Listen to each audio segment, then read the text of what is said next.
ભાગીદારી આ શાળા માટે ખૂબ રહી છે, તો એમનું પણ આપણે સ્વાગત કરવું જોઈએ.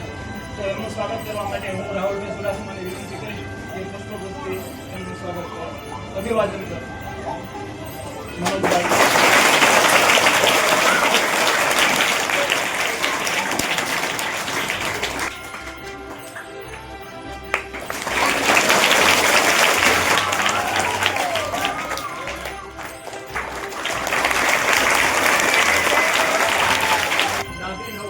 જે આપણે જીવનદીપ હાઈસ્કૂલના આચાર્ય છે.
બીજા નંબરે છે સોલંકી ભાવેશ રમેશ.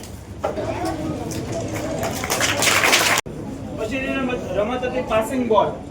તો પાસિંગ બોલ ની અંદર છે મકવાણા મીનાક્ષી, જેમનો પહેલો નંબર આવે છે.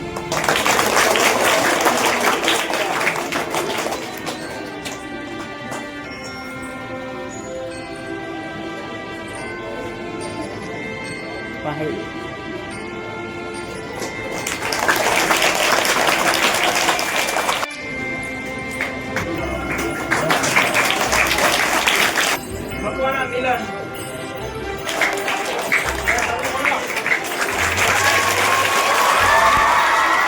છેલ્લી રમત આપણે લોટ ફૂંકણી.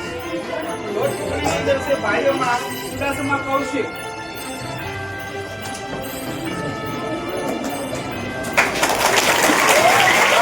વિરાટ.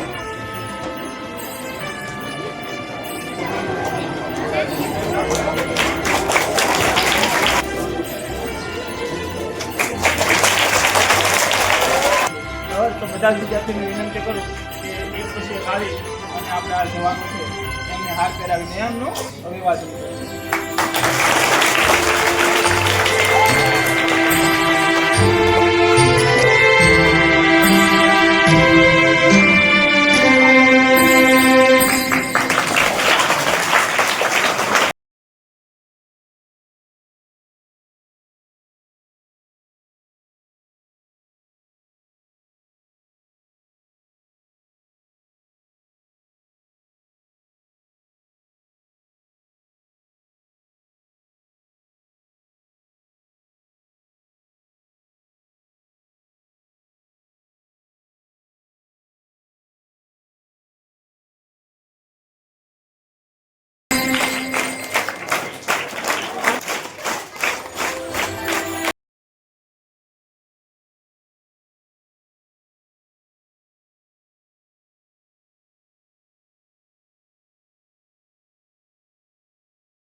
જો આ તમારા આરે એક સમય એવો હતો કે આ બધા હેઠા બેઠા હતા તમારી જગ્યાએ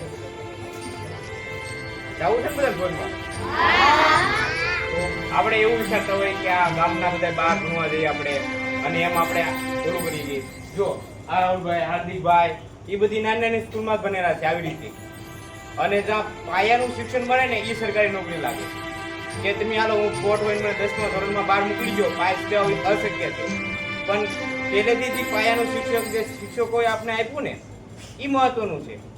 અને આપણે ગૌરવશાળી શાળાઓ કોને બનાવતા હોય છે કે આપણે પાયો બધું મજબૂત કરીને જઈએ બધું આ બચ્ચારા ખેગો મહેનત કરીને ઘડિયા ન આવતી, વાંચતા ન આવતું, ગપ્પો ન આવતી, પરાને એ પણ તમે એક સારા રસ્તે લઈ જાય અને પછી તમે એનું ફળ કયા કોને આપો?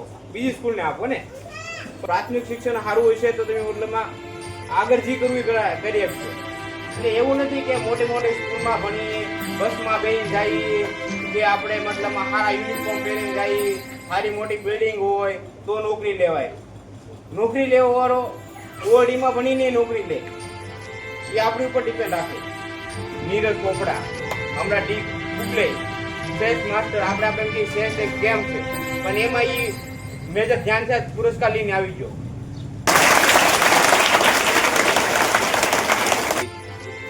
આપણા દેશના રક્ષા કાજે જે સેવા બજાવી રહેલા આર્મી જવાનો અને આપણા માટે જે સમય ફાળવ્યો છે એ બદલ